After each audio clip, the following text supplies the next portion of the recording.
Bueno, buenas tardes. Gracias a todos por estar acá. Gracias al arquitecto Sebastián Gutiérrez, al arquitecto Bosco Gutiérrez, al arquitecto Lázaro Gutiérrez, a nuestro decano, especialista arquitecto Javier Sánchez, vicedecano y secretario académico, el magíster arquitecto Sebastián Serrani, y a la directora de la carrera de diseño, Josefina Foti. Bueno, ahora me presento yo.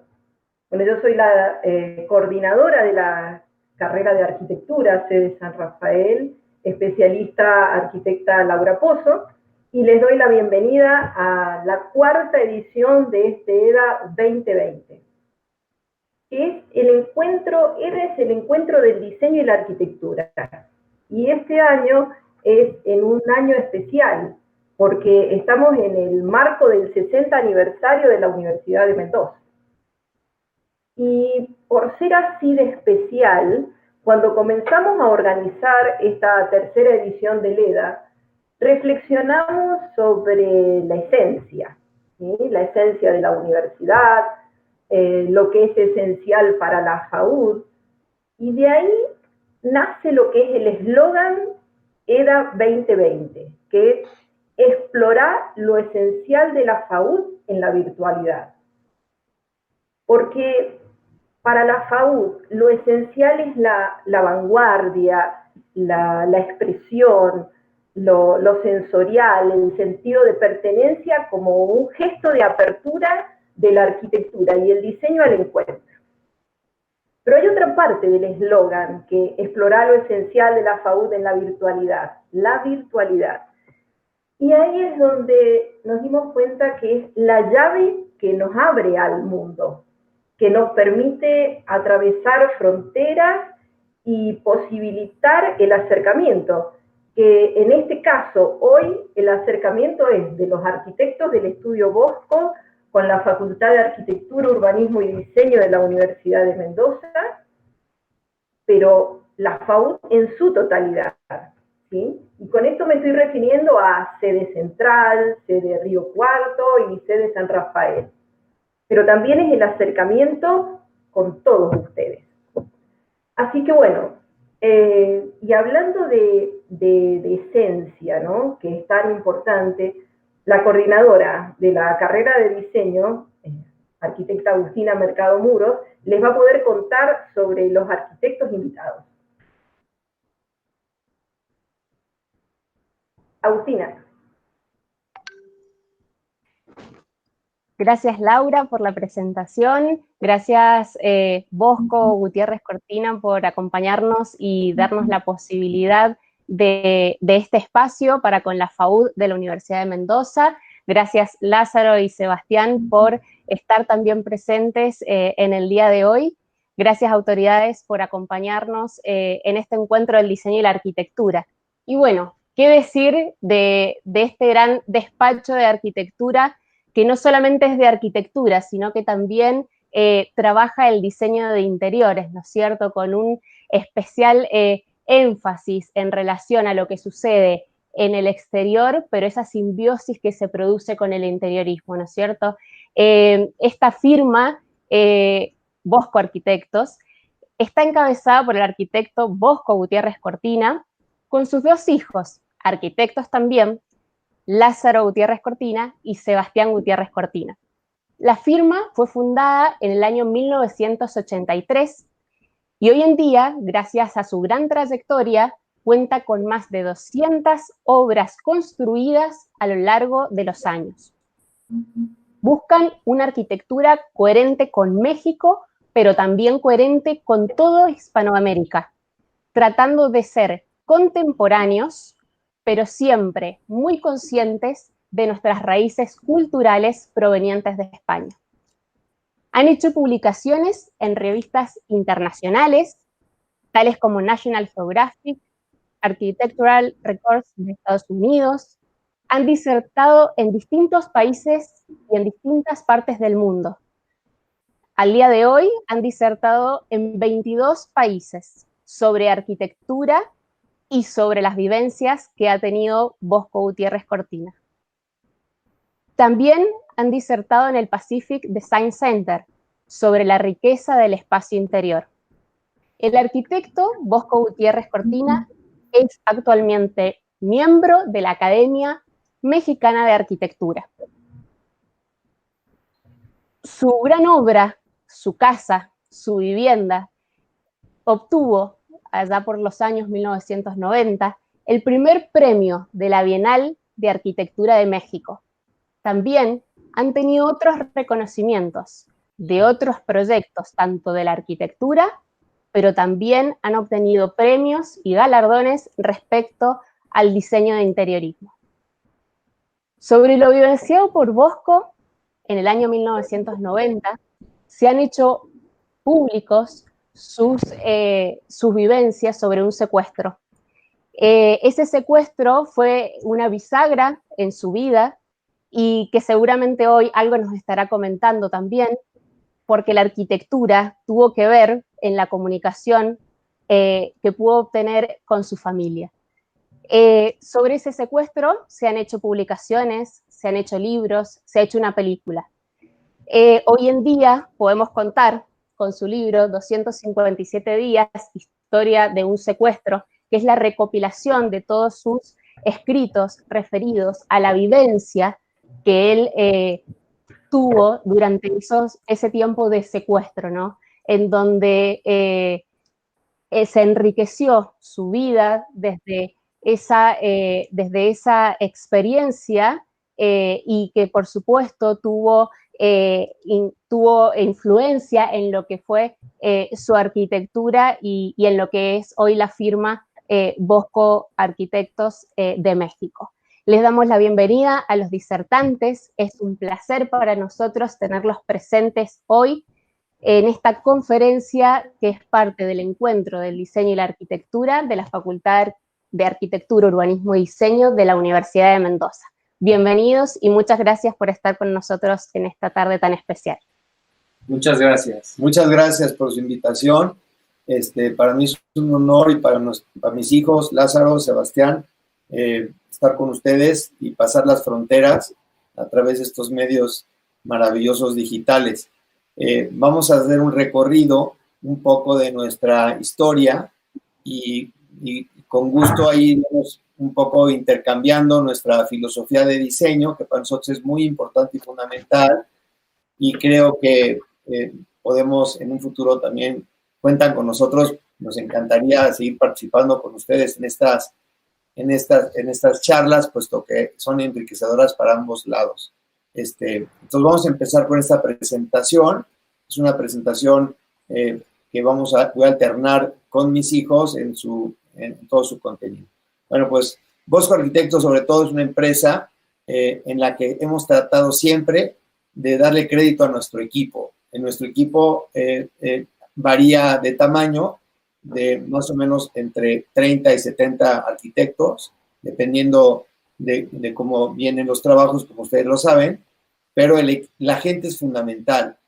Nosotros los socios, pues somos, yo soy el viejito del medio, y mis hijos franqueándome, Sebastián, Bosco y Lázaro, que gracias a Dios desde el 2000, desde chiquitos, desde que empezaron con su afán de ser arquitectos, pues han sido mis compañeros y han sido realmente mis arquitectos de casa, de confianza, de toda la vida. Desde chiquitos, cuando viajábamos a Europa y a otros países, me acuerdo que mis otros hijos, porque tengo 9 hijos, estos son 2 de los 9, estos de los cuates son el 6 y el 7, y viajábamos con todos nuestros hijos, pero estos 2 siempre se quedaban afuera de los monumentos con los pintores que estaban pintando las obras de arquitectura y agarraban su cuadernito y se pusieron a darle. Ahorita se han convertido en unos grandes arquitectos, muy buenos. La verdad, estoy con ellos porque son muy buenos, además de ser mis hijos,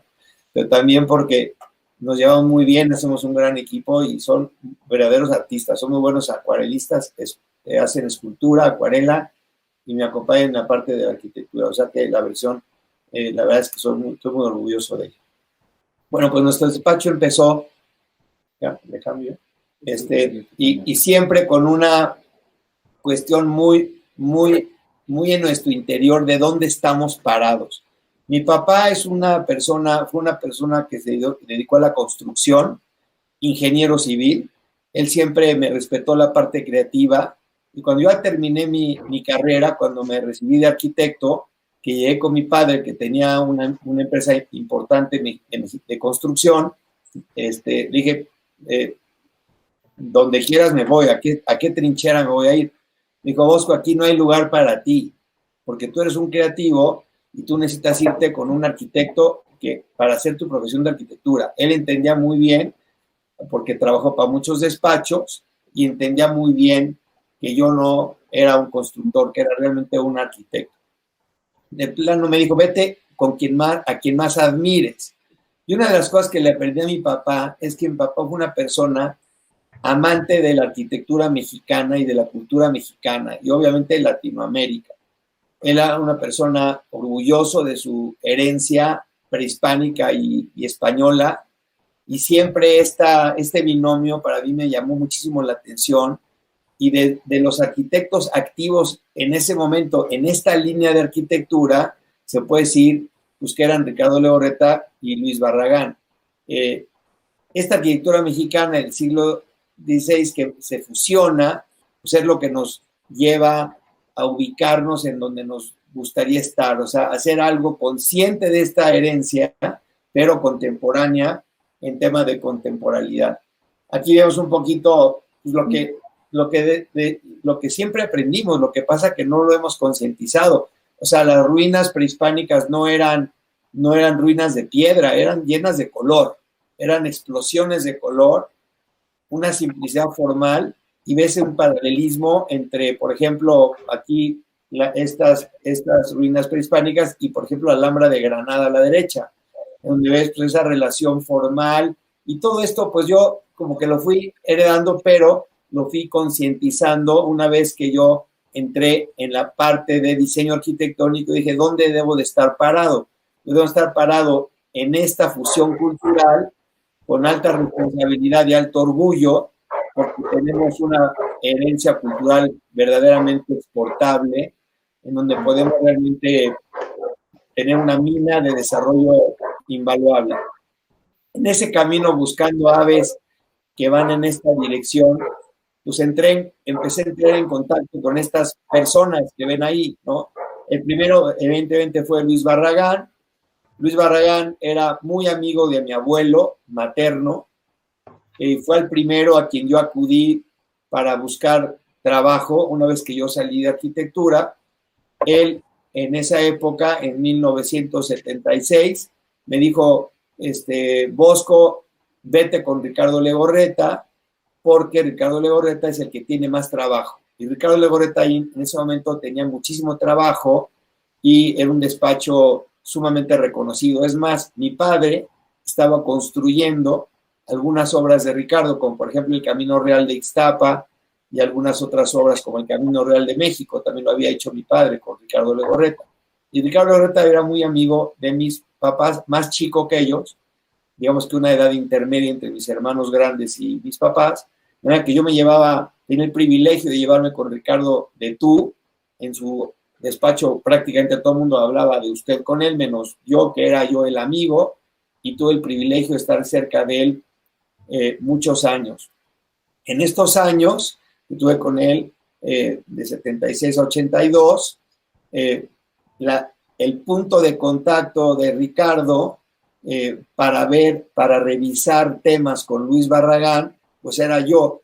Entonces él me pedía que de alguna forma algunas de los planos o croquis que él hacía los viera Luis Barragán.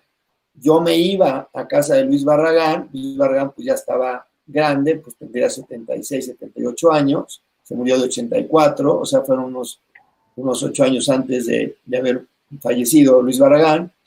Y entonces, en esos diálogos, yo llevándole los planos a Luis Barragán, que me hacía esperar en su casa un buen rato, porque era muy elegante y no, cuando llegaba alguien a verlo, se ponía colonia, se arreglaba muy bien, y a veces tardaba en que yo subiera a verlo, a lo mejor unos 40 minutos, una hora. En ese tiempo, pues yo me iba al taller de Barragán y platicaba con Andrés Casillas. Andrés Casillas es el segundo de la foto. Que curiosamente Andrés Casillas y yo hicimos una amistad prácticamente de hermanos. O sea, te puedo decir que Andrés Casillas y yo somos hermanos, y de mis hijos es otro hermano o un tío de la familia, porque ha estado aquí cerca de nosotros toda la vida. En esa época, pues acabé de estar con Ricardo de Loreto en 82, porque su despacho se movió a Estados Unidos y yo vi la oportunidad de hacer mi oficina en 83. Seguí yo caminando solo. Más adelante, un miembro del equipo importante para mí, que era Emilio Guerrero, que aquí no aparece, que era mi segunda mano, se muere en el año 2000, y entonces yo recurro a Andrés para volver a hacer de frontón, porque yo el diseño, desde que empecé, siempre estoy acostumbrado a hacerlo en equipo. O sea, me gusta dialogar, confrontar los conceptos y tener a alguien enfrente que te rebote las ideas. Cuando yo perdí a mi socio Emilio Guerrero, pues a Andrés le dije, vente conmigo, y obviamente no se iba a venir conmigo a la oficina, porque Andrés es una persona obviamente muy importante, pero sí tuve el privilegio de contar con él y con su continuo, ahora sí que crítica y retroalimentación. Entonces, Andrés y yo, pues desde el año 2000 a la fecha, 2020, llevamos 20 años, que nos hablamos prácticamente diario. Andrés ahorita tiene 86 años, es un privilegio estar tan cercano a Andrés, y para mí ha sido muy, muy importante, y como te digo, como que aves que vuelan en la misma dirección. Y posteriormente se traslapan mis hijos. En el año 2003, justo cuando en una obra importante que hicimos, Andrés entra muy fuerte con nosotros a apoyar.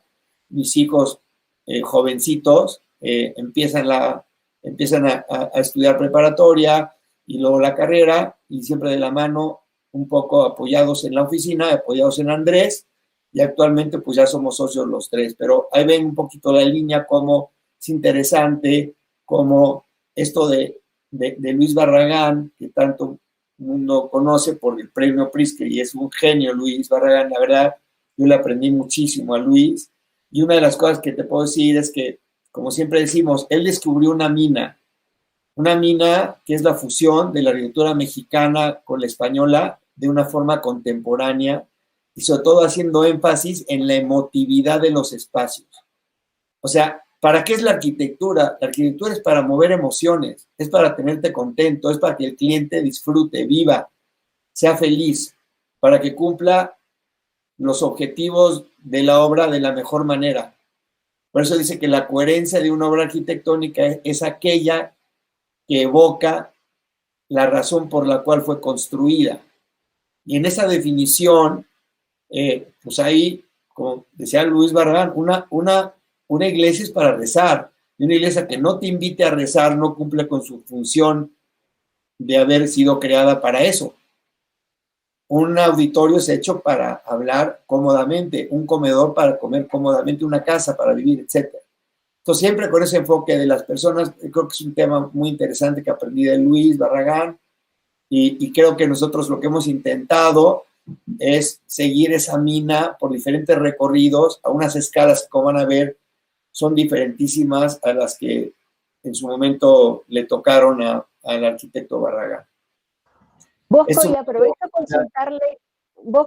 a consultarle porque usted en algún momento ha mencionado en sus disertaciones y conferencias acerca de la antropología de la arquitectura con 4 claves.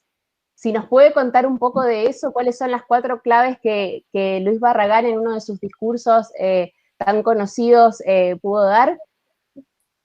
Sí, bueno, en relación a eso, pues sí, son las emociones. En general, habla del silencio, habla del espacio. No las tengo aquí, justo me agarras en curva, porque son como las emociones que manejaba Luis Barragán ahí, obviamente siempre polarizados, pues a lo que comentábamos antes, que era la verdad, la bondad, la belleza, la contemplación, etcétera.